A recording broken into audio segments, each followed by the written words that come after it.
ಎಲ್ರಿಗೂ ನಮಸ್ಕಾರ. Face reveal ಮಾಡಿ ಅಂತ ಹೇಳಿದ್ರು. ಇದೇ ನನ್ನ ಫೇಸ್ ನೋಡಿ.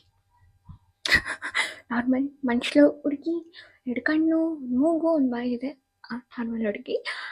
ಮತ್ತು ಸ್ವಲ್ಪ ನರ್ವಸ್ ಆಗ್ತಿದ್ದೀನಿ. ಇದರಲ್ಲಿ ಯೂಟ್ಯೂಬಲ್ಲಿ ಏನಕ್ಕೆ ಅಂದರೆ ಇನ್ಸ್ಟಾಗ್ರಾಮಲ್ಲಿ ನಂಬಿಕೆ ಇಲ್ಲ.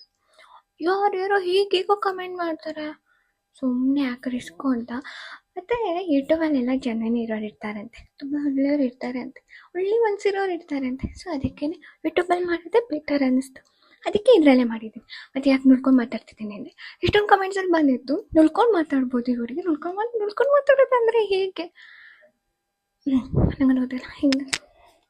ಹಿಂಗೆಲ್ಲ ಅನ್ಸುತ್ತಲ್ಲ.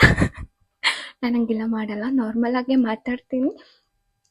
ಮತ್ತು ವೀಡಿಯೋದಲ್ಲಿ ನಾನು ಫಾಸ್ಟಾಗಿ ಮಾತಾಡ್ತೀನಿ, ಯಾಕಂದರೆ 1 ಮಿನಿಟ್ನಲ್ಲಿ ಅಷ್ಟು ಮಾತಾಡೋಕ್ಕಾಗಲ್ಲ. ನಾನು ತುಂಬ ಮಾತಾಡ್ತೀನಿ, ಬಟ್ ಒಂದೇ ಯಾರಾದರೂ ಸಿಕ್ಕಿದ್ರೆ ಮಾತಾಡಲ್ಲ, ಭಯ ಆಗುತ್ತೆ ಅದಕ್ಕೆ. ಬಟ್ ಅವ್ರು ನನ್ನ ಆ್ಯಟಿಟ್ಯೂಡ್ ಅಂದ್ಕೊತಾರೆ. ಆ್ಯಟಿಟ್ಯೂಡೇ ಇಲ್ಲ ನನಗೆ. ಓಕೆ, ನಾನು ಏನೇನೋ ಹೇಳ್ಬೇಕು ಅಂದ್ಕೊಂಡಿದ್ದೆ, ಎಲ್ಲ ಮುರ್ತು, ಅದಕ್ಕೆ ಅಂದ್ಕೊಂಡು ಲಿಸ್ಟ್ ಮಾಡ್ಕೊಬೋದಿತ್ತಲ್ಲ ಅಂತ. ಹೋಗ್ಲಿಬಿಡಿ. ಮತ್ತು ಏನಂದರೆ ಈ ವಿಡಿಯೋ ಮಾಡೋಕ್ಕೆ ಸ್ಟಾರ್ಟ್ ಮಾಡಿದ್ದೇನಕ್ಕೆ ಅಂದರೆ, ಇದೇಂತಕ್ಕೆ ಮಾಡ್ತಿದ್ದೀನಿ ಅಂದರೆ, ನಾನು ಹೀಗೆ ಯೂಟ್ಯೂಬ್ ಸ್ಟುಡಿಯೋ ನೋಡ್ತಿದ್ದೆ ನಂದು. ಅಯ್ಯೋ, ಇಲ್ಲಿ ನೋಡಬೇಕಾ ಗೊತ್ತಾಗ್ತಿಲ್ಲ, ಇಲ್ಲಿ ಅಂದ್ಕೊಂಡೆ ಏನೋ ಅಡ್ಜಸ್ಟ್ ಮಾಡ್ಕೊಂಡು ಪಾಪ ನಾವು ಫಸ್ಟ್ ಟೈಮ್. ಓಕೆ, ಮತ್ತು ಏನಂದರೆ ಏನೋ ಬ್ಯಾಕ್ಗ್ರೌಂಡಲ್ಲಿ ಸೌಂಡ್ ಬರ್ತಿದ್ದೆ, ಬೆಳಗ್ಗೆಯಿಂದ ವೆಯ್ಟ್ ಮಾಡ್ತಿದ್ದೆ ಯಾವಾಗ ನಿಲ್ಲುತ್ತೆ ಅಂತ. ಈಗ ಮತ್ತೆ ಸ್ಟಾರ್ಟ್ ಮಾಡಿಬಿಟ್ಟಿದ್ರೆ ಅಷ್ಟರಲ್ಲಿ ನಾನು ಮಾತಾಡ್ಬಿಡ್ಬೇಕು, ಅಷ್ಟರಲ್ಲಿ ವಿಡಿಯೋ ಕಂಪ್ಲೀಟ್ ಮಾಡಿಬಿಡ್ಬೇಕು. ಸೊ ಅದಕ್ಕೆ ಸ್ವಲ್ಪ ಫಾಸ್ಟಾಗಿ ಮಾತಾಡ್ಬೋದು. ಫಾಸ್ಟಾಗಿ ಮಾತಾಡಿದ್ರೆ ಸ್ಲೋಗಿ ಮಾತಾಡಬೇಕು ಅಂದ್ಕೊತೀನಿ. ಸ್ಟಿಲ್ ಫಾಸ್ಟಾಗಿ ಮಾತಾಡ್ತೀನಿ.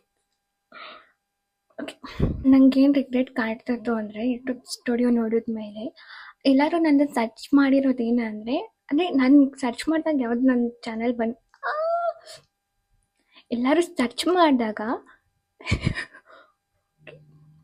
ಎಲ್ಲರೂ ಸರ್ಚ್ ಮಾಡ್ತಾರಲ್ವ, ಸೊ ಅದರಲ್ಲಿ ಯಾವುದಕ್ಕೆ ರೆಕಮೆಂಡ್ ಮಾಡಿದ್ದಾರೆ ನಂದು ಅಂದರೆ cloud kitchen Bangalore, cloud kitchen Kannada, cloud kitchen ಇಷ್ಟಕ್ಕೂ ನನ್ನದು ಅಕೌಂಟ್ನ ತೋರಿಸಿದ್ದಾರೆ ಅಂತ, ಇಷ್ಟೇ ಸರ್ಚ್ ಮಾಡ್ತವ್ರಿಗೆ. ಸೊ ನಾನು ಅದಕ್ಕೆ ಆಮೇಲೆ ರಿಗ್ರೆಟ್ ಯಾಕೆ ಫೀಲ್ ಆಗ್ತಿತ್ತು ಅಂದರೆ, ಅರ್ಧಂಬರ್ಧ ಇನ್ಫಾರ್ಮೇಷನ್ ಕೊಟ್ಬಿಟ್ಟು ಸುಮ್ಮನೆ ಹಾಕ್ಬಿಟ್ಟಿದ್ದೀನಿ ಅಂತ. ಈಗ ನೋಡೋಕೆ ಹೋದರೆ ಸ್ಟಡಿ ಇಂಪಾರ್ಟೆಂಟಾ ಇದು ಇಂಪಾರ್ಟೆಂಟಾ ಅಂತ ನೋಡೋಕೆ ಹೋದರೆ ಸ್ಟಡೀಸ್ ಇಂಪಾರ್ಟೆಂಟ್ ಅಂತ ಬರುತ್ತಲ್ಲ, ಎಲ್ಲರೂ ಹಾಗೆ ಹೇಳಿದ್ರು. ಸೊ ಅದಕ್ಕೆ ನಾನು ಸ್ಟಡೀಸ್ ಮಾಡಬೇಕು ಅಂತ ಅಂದ್ಕೊಂಡೆ. ಅವಾಗ ಈ ಥರ ಕುಕ್ಕಿಂಗ್ ವಿಡಿಯೋ ಮಾಡ್ಬೋದು ಅಂದ್ಕೊಂಡೆ. ಸೊ ಇವಾಗ ಅಲ್ಪ ಸ್ವಲ್ಪ ನಾಲೆಜ್ ಕೊಟ್ಬಿಟ್ಟಿದ್ದೀನಿ. ಮತ್ತು ಬೇರೆ ನನಗೆ DMs ಜಾಸ್ತಿ ಬರ್ತಿತ್ತು. ಓಕೆನಾ, ಏನಂದರೆ ಚೀಟ್ ಮಾಡಿಬಿಟ್ಟಿದ್ದಾರೆ ಅಂತ, 2000 ಇಸ್ಕೊಂಡು ಚೀಟ್ ಮಾಡಿದ್ದಾರೆ, 3000 5000 ಅಂತ ಎಲ್ಲ ಹೇಳ್ಬಿಟ್ಟು, ಲೈಸೆನ್ಸ್ ಅದೆಲ್ಲ ಹೇಳ್ಬಿಟ್ಟು ಮಾಡಿದ್ದಾರೆ ಅಂತ. 100 ರೂಪೀಸ್ಗೆ ಯಾರಿದು 1000 5000 ಎಲ್ಲ ಇಸ್ಕೊತಿದ್ದಾರೆ. ಸೊ ಇದಕ್ಕಾದ್ರೆ ಏನಾರು ಮಾಡಬೇಕು ಅನ್ನಿಸ್ತಿತ್ತು. ಬಟ್ ನನಗೇನು ಪ್ರಾಬ್ಲಮ್ ಅಂದರೆ, ಈಗ ವಿಡಿಯೋ ಮಾಡೋದು ಅಂತ ಗೊತ್ತಾಗ್ತಿರ್ಲಿಲ್ಲ. ಸೊ ಆ ಪ್ರಾಬ್ಲಮಿಂದ ಮತ್ತೆ ಎಡಿಟ್ ಮಾಡೋದು ಮತ್ತು ಓದ್ಕೊಳ್ಳಬೇಕು ಫುಲ್ಲ.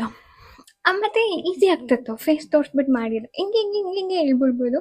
ಬಟ್ ನಾನು ಅದನ್ನು ವೀಡಿಯೋಸ್ ಎಲ್ಲ ಕಲೆಕ್ಟ್ ಮಾಡಿ, ಫೋಟೋಸ್ ಕಲೆಕ್ಟ್ ಮಾಡಿ, ಅದನ್ನು ಎಡಿಟ್ ಮಾಡಿ ಈ ಥರ ಮಾಡ್ತಿದ್ನಲ್ಲ, ಸೊ ಕಷ್ಟ ಆಗ್ತಿತ್ತು. ಸೊ ಅದಕ್ಕೆ ಧೈರ್ಯ ಮಾಡಿ ವಿಡಿಯೋ ಮಾಡಿಬಿಡೋಣ ಅಂತ ಬಂದಿದ್ದೀನಿ. ಸೊ ಆಮೇಲೆ ಏನು ಹೇಳೋಕ್ಕೆ ಬಂದಿದ್ದೆ ಅಷ್ಟೇ. ಏನಾದರೂ ಡೌಟ್ ಇದ್ದರೆ ಆ ಕೆಳಗಡೆ ಇದೆ. ಗೊತ್ತು, ಎವ್ರಿ ಟೈಮ್ ಇದೇ ಥರ ಮಾಡ್ತೀನಿ ಯಾವಾಗಲೂ ಅಂತ. ಈ ಸಾರಿ ಪಕ್ಕ ಮಾಡ್ತೀನಿ, ಯಾಕಂದರೆ ನಂಗೆ ರಿಗ್ರೆಟಲ್ಲಿ ಇರೋಕ್ಕೆ ಇಷ್ಟ ಇಲ್ಲ. ಮತ್ತು ಎಲ್ಲರೂ ಚೀಟ್ ಆಗಿದೆ ಎಲ್ಲರಿಗೂ ಅಂತ ಅದು ಕೂಡ ಇಷ್ಟ ಇಲ್ಲ.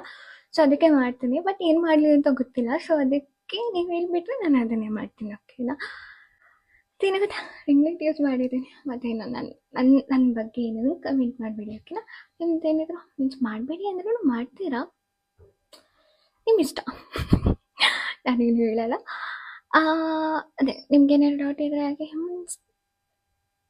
ಅಷ್ಟೇ. ಇನ್ನೇನಾದರೂ ಇದೆಯಾ? ಇಷ್ಟನ್ನು ಹೇಳ್ತಾ ನನ್ನ ಮಾತನ್ನು ಮುಗಿಸ್ತಾ ಇದ್ದೀನಿ. ಓಕೆ, ನೆಕ್ಸ್ಟ್ ವಿಡಿಯೋದಲ್ಲಿ ಸಿಗ್ತೀನಿ. ಬಾಯ್ ಟಾಟಾ. ಆ್ಯಕ್ಚುಲಿ ವಿಡಿಯೋ ಮಾಡೋಕ್ಕೆ ಅಂತ ಕಿಚನಾಗಿ ಬಂದಿದೆ, ಹಾಗೆ ಇದನ್ನು ಮಾಡಿಬಿಡೋಣ ಅಂತ ಮಾಡಿಬಿಟ್ಟೆ. ಮತ್ತೇನಂದರೆ, ಇವತ್ತು ನಾನು ಫಿಶ್ ಮಾಡ್ತಿದ್ದೀನಿ ಗೊತ್ತಾ. ಫಿಶ್ ನಾನು ಯಾವತ್ತೂ ಮಾಡೇ ಇಲ್ಲ, ಇವತ್ತೇ ಫಸ್ಟ್ ಟೈಮ್ ಮಾಡ್ತಿರೋದು. ಮತ್ತು ಗೊತ್ತಾ, ವೀಡಿಯೋ ಮಾಡೋಕ್ಕೆ ಇದು ಇಯರಿಂಗ್ಸ್ ಹುಡುಕ್ತಿದ್ದ, ಸಿಗ್ತಾನೇ ಇರಲಿಲ್ಲ. ಅಂದರೆ ವೀಡಿಯೋ ಮಾಡೋಕ್ಕಿಂತ ಮುಂಚೆನೂ ಸಿಗ್ತಿರಲಿಲ್ಲ. ವೀಡಿಯೋದಲ್ಲಿ ಹೇಳೋಣ ಅಂದ್ಕೊಂಡಿದ್ದೆ, ಒಂದು ಇಯರಿಂಗ್ ಇತ್ತು, ಅದು ಸಿಗ್ತಾನೇ ಇಲ್ಲ ಅಂತ ನೋಡಿದ್ರೆ ಸಿಗ್ಬಿಡಲ್ಲ. ಅಷ್ಟೇ, ಬಾಯ್ ಟಾಟಾ.